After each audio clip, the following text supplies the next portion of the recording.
because first moto I slide on the gate yes, and then second moto I had a small problem, and yes, I didn't have the best start, but I just step by step came back from the back, and yeah, was a pretty good race for me.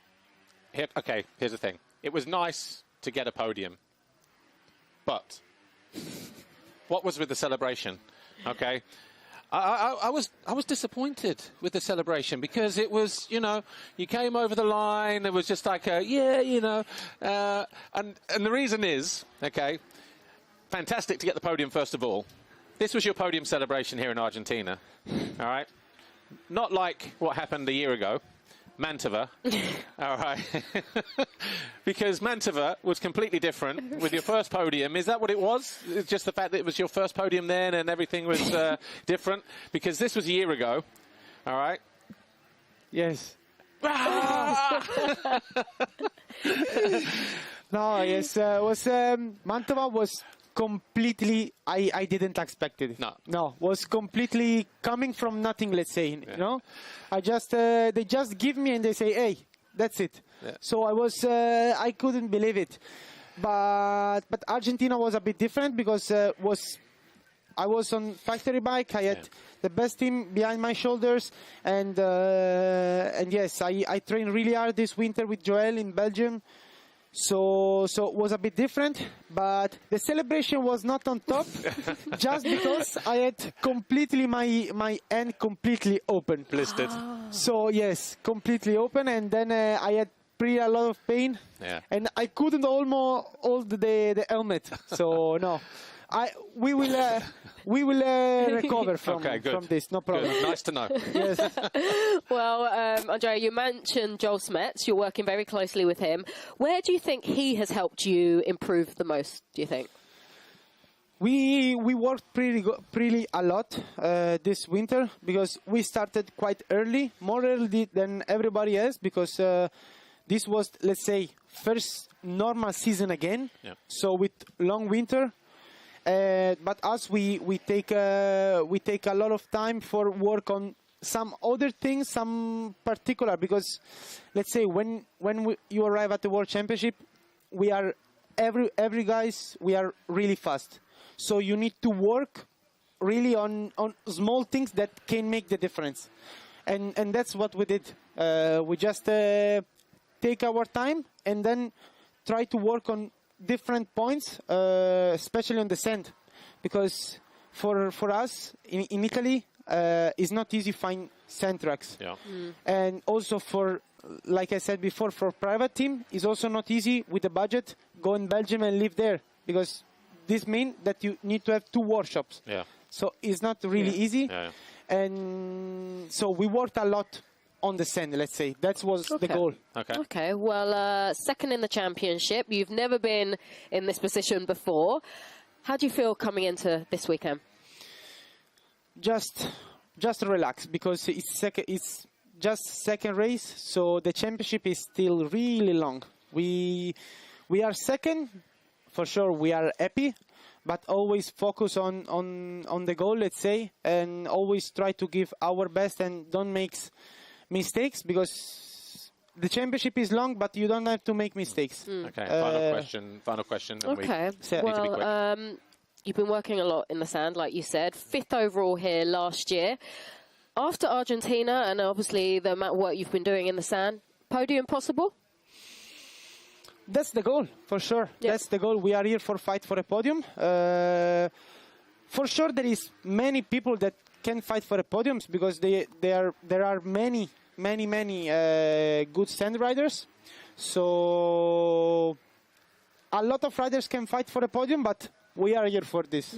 So for sure, we are not here for joking. No, absolutely. Well, look, Andrea Adamo, thanks for joining us. All the best for this weekend and the rest of the season. Of course, you arrive here second in the championship. See what happens here this weekend in Riola Sardo. Thank you so much. Thanks, Andrea. Right, our next guest is waiting to join us here, and that, of course, is Ruben Fernandez. We'll catch up with him in just a few moments' time.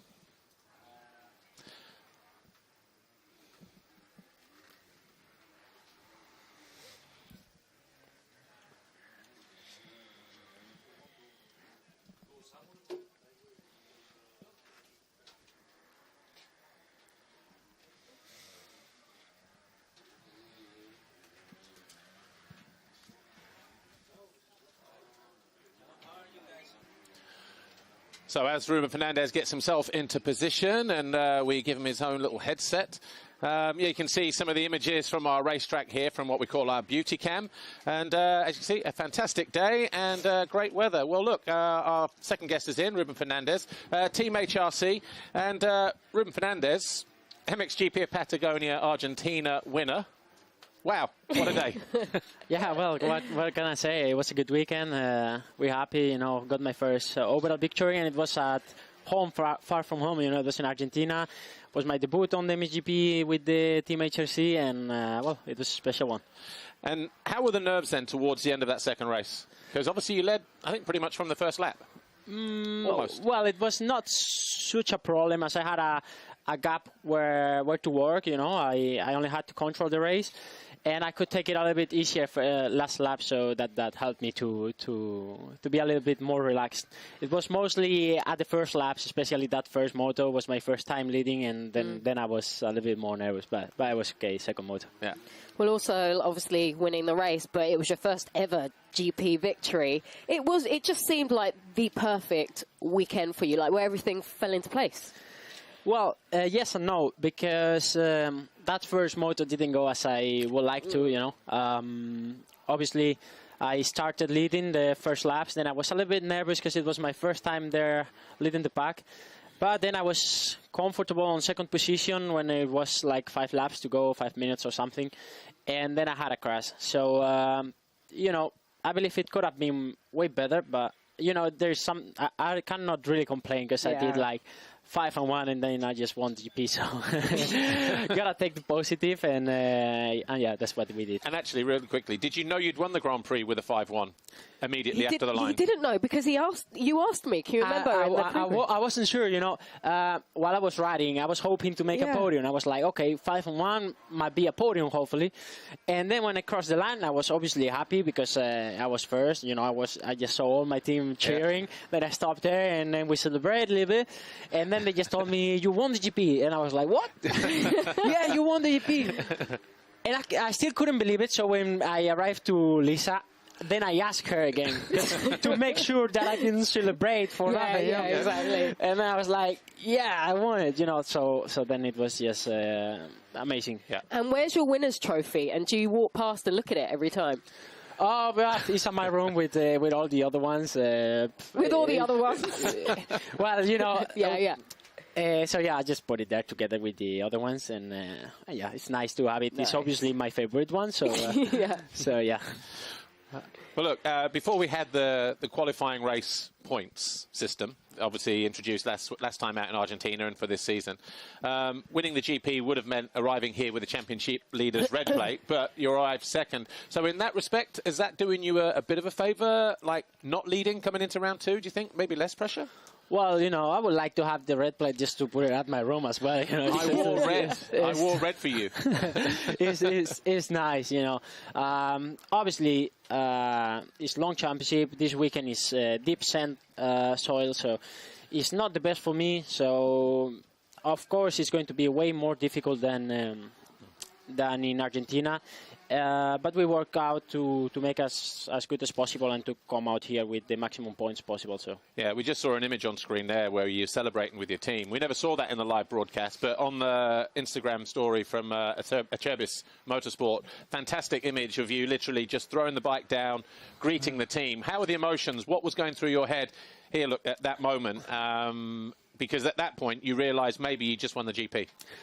I didn't know it yet, but I was happy to win the motor. But then they just told me, and then I was like, what? I couldn't believe it, you know, as we said before. But, of course, I had to celebrate with them because big part of this successful race, let's say, was thanks to them. And, you know, if I'm here at this racing at this level, it's because I have a great team, a great bike, and great atmosphere there. You know, they feel like a family there. It's a really familiar team, and that's something that... that is really important, and that helps me out a lot. Perfect. Okay, well, Ruben, now we're going to test your general knowledge. And okay? there is a point to this, so just go with it. Just bear with me, okay? Have patience. Right. How many races did you win in EMX 125? How many races? In the European 125 Championship. I don't believe I won one. Okay. How many races did you win in the EMX 250 Championship? probably no. Okay. How many races did you win in MX2? Neither. Okay. And how many GP wins did you have before Argentina? I didn't. So I was the first one. And this is a point, okay? A lot of people put a lot of emphasis on how successful you are in 125 and 250 and MX2 before you arrive in MXGP.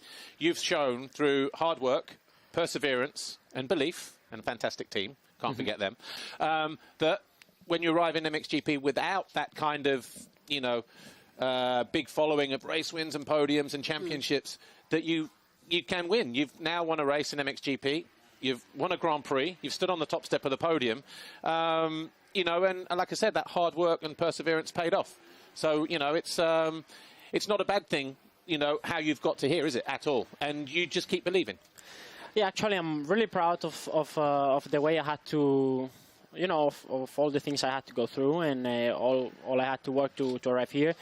And, you know, that made me the person and the rider that I am today, and I wouldn't change it, actually. So, yeah, really happy to finally achieve this. But you have had 8 podiums along the way. You've held the red plate in MX2. So the signs were there that, you know, just below the radar, there's a kid coming through, super talented, you know, and pretty quick. What's changed during the winter? Is it you're just a little bit more mature, maybe more patient, or have you changed something in the training program? Well, I just believe before I didn't really have the world package, you know, like the enough tools to put all together and make good results like this. But and now I believe I have it all. As well, you know, we've been putting in the work. We changed a few things. It's the first year that I'm preparing at my home. You know, I've always had to live, or I've stayed like 4 or 5 years in Holland, 2 in Italy, 2 in France, far from home always. And this is the first time that I can stay at home, you know, prepare from there, make the training base there, and make my own program together with professional people and friends that are helping me on that. And yeah, I believe that's what makes a big difference. As always, team said, happy rider, fast rider, and this is what I'm feeling now. So when you say preparing at home, you mean Portugal, right? Actually, I'm in between Portugal and Spain, but you know, Lisa, I'm from Spain. I mean, seriously, Paul, you had to bring that. It was an easy mistake to make, okay? Yeah. Well, I'm close from the border, so... It was an easy mistake to make. Yeah. Spain, Portugal, I mean... It's the running joke between us. Oh, Ruben's coming on. Oh, that Portuguese rider. Oh, yeah. Well, look, anyway, Ruben, congratulations on your win in Argentina a couple of weeks ago. And, yeah, here we are in Sardinia, and hopefully the success continues. Congratulations. It's going to be more difficult, but we will do our best, for sure. Right. Thank you very much. Thanks, Ruben. Well, this weekend in Sardinia, it's the first round of the WMX, and... Nancy van der Ven, she's coming in as the defending world champion. I caught up with her yesterday to see what she had to say ahead of a brand new season. Nancy, you're coming into the first round for the Women's Motocross World Championship as the reigning world champion. Does that change your mindset a little bit coming into racing weekend, knowing that perhaps you're the one now with the target on your back? Yeah, that's true. I've waited so long to hear this word, that I'm the reigning world champion. And yeah, for me, there's such a big difference in my mindset to enter this race. Because normally I came here for like 5 or 6 years straight with the intention to try to win the world title. And now when it finally worked out, I'm coming here not with to have in my mind for the positions and for the points. Yeah. At this moment, I received my goal, and that was to be one-time women's world champion. So the pressure is off, and I'm just here to enjoy racing now and have fun on the track and riding like I can do in a training. Because when I was riding here, it was always like a different dance.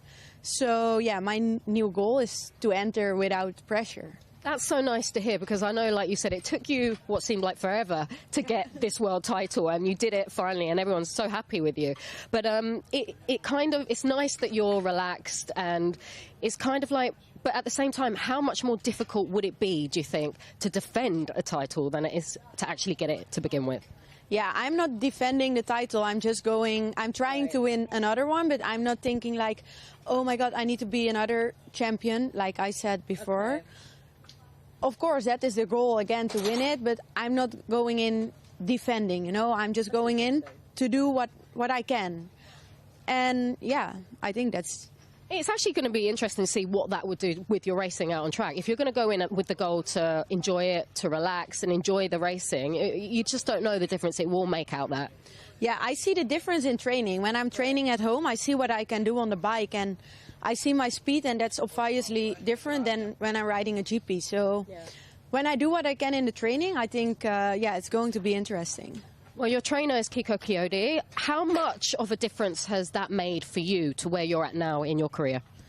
Yeah, Kiko helped me a lot because he always tells me to stay calm. Right. And my mind is always like racing 200 kilometers an hour. So it's good that somebody keeps me a little bit relaxed and tells me, like, do what you can and then the result will come, because that's always what he's telling. And yeah, that mindset and the help he gave me on the bike, that helped me a lot. And, of course, obviously, it's the first round for you guys for the Women's Motocross World Championship. You've done a pre-season race as well. Tell us about your winter and your prep. How's it all been going? Yeah, my prep and my winter was actually so good because I went on the bike with such a good feeling because, yeah, the goal is reached. And I started to enjoy riding. I was busy with, with my suspension, with the bikes, with everything like that. And I made one pre-season race last weekend, which was pretty good, actually. My speed was on point, and I made a big crash, but luckily I have no injuries or nothing, so I can start the season really good. And of course here, nice memories for you, because it was here where you retook the red plate last year, wasn't it? So it must be nice to come back and have those fun memories. Yeah, this is like a little bit mixed emotions in this race, because I was leading the first moto last year. Okay. Then I got bike problems and I finished 6th. The next day I won the race, and I took, out of nowhere, I took the red plate, and yeah, that never went off again. So that was a really good remembering. Nancy, for people that may be watching for the first time that don't know you, just tell us, where did it all begin? How did your motocross career start, and as a woman as well? Yeah, my motocross career started because my brother was a former GP rider. Mm-hmm. And since I was like a little girl, I learned actually to walk on a motocross track. And I grew up there. So when you see that as a little girl and you see everybody having fun and you see them doing something with such a big passion and you grow up with that, yeah, you want that as well. You want to go in the bike, and I had to be begging my dad for like 10 years before I could start riding by myself. And actually, yeah, that's one of the biggest, the best decisions I ever made. Well, you're doing something right, clearly. Nancy, best of luck for this weekend, and more importantly, enjoy it. Thank you.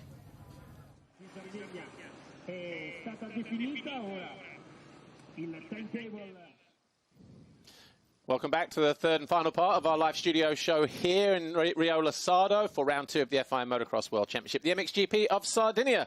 And our final guest is in, and of course, Rasmus Jorgensen from Nastan Husqvarna Factory Racing, team manager. Practically own the job now, don't you, down there?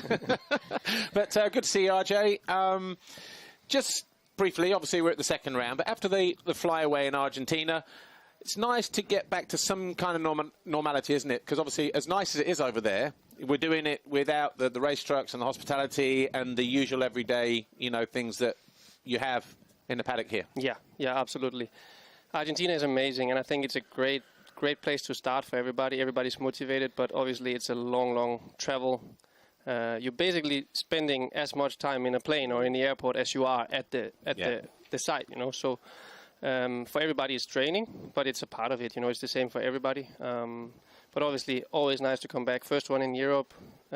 Nice to be in Sardinia at this time of the year where it's not 40 degrees. So, no, looking forward to it. You've got 3 riders in MX2 this year. Obviously, 2 remain the same from Kai de Wolf from Motorstart. You've got the rookie, Lucas Kuhnen. Before we talk about Argentina, just briefly, how was the pre-season with all 3 guys? Yeah, I mean, great with, again, some young blood from Lucas coming in, actually a little bit late, but has been really good. Both him and Kai had a great off-season, I would say, and Rowan struggled with an injury. You know, I don't think many people actually knew. No. So basically before Argentina, 2 weeks before, we were still not sure if he was going to race because he didn't have much time on the bike. So it was difficult, but, you know, with that it brings also a little bit less pressure coming in if you decide then to do it, and if you can keep your head cool. which he did really well. So no, I think we're in a good place with all guys. Yeah. Well, a mixed weekend for you in Argentina. Roan 6th, Kai 8th, Lucas 14th. Kai was looking impressive, wasn't he? But it just didn't really work out for him in the end, did it? No. You've just got a clip there. Yeah, so how was his weekend, Kai? Yeah, well, it's definitely not a lack of trying, as you can see. Yeah. So this is the thing. The kid has a lot of heart, and he's worked really hard in the wintertime. And we needed to analyze this and try not to make that happen again. It's a very long season, and I think with a little bit more smarter riding and a little bit more patience at this round, he would have been quite easily on the podium, let's say. So, well, I was going to say, do you think had he had not fallen in that first race, do you think challenging for the lead, do you think race 2 would have gone differently for him? Because mentally you arrive in a different place, don't you? Of course. I mean, I think he had 5 crashes over the two motos, so obviously, I mean, the kid is trying, and it's our job now to try and make him, mature and try to explain him how to develop his racecraft, and it's a learning process. Well, it was a steady weekend for Roan. How much of that was down to what happened last year, and how much was it down to his shoulder injury? Like you mentioned, no one knew about that injury, did they? No. But I mean, it was steady. Yeah. No, honestly, if we would have signed straight off on that. He went 4-7 for 6th overall, I believe, and.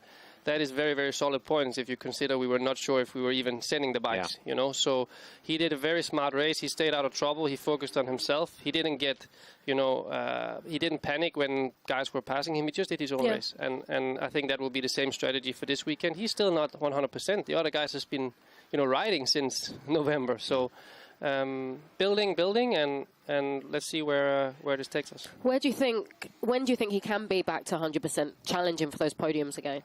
Well, I hope that we can stay around the same level this weekend. It's obviously, the shoulder is not 100% yet in terms of endurance.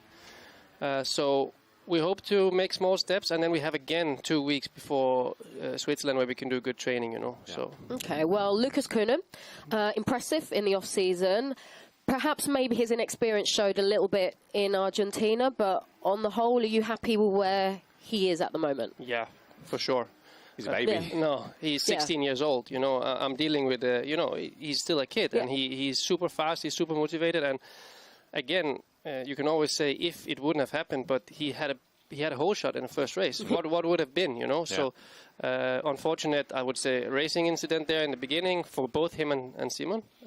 But it is what it is, and we'll go from there. Luckily he didn't get hurt. Luckily Simon didn't get hurt, and they're both here. Yeah. So.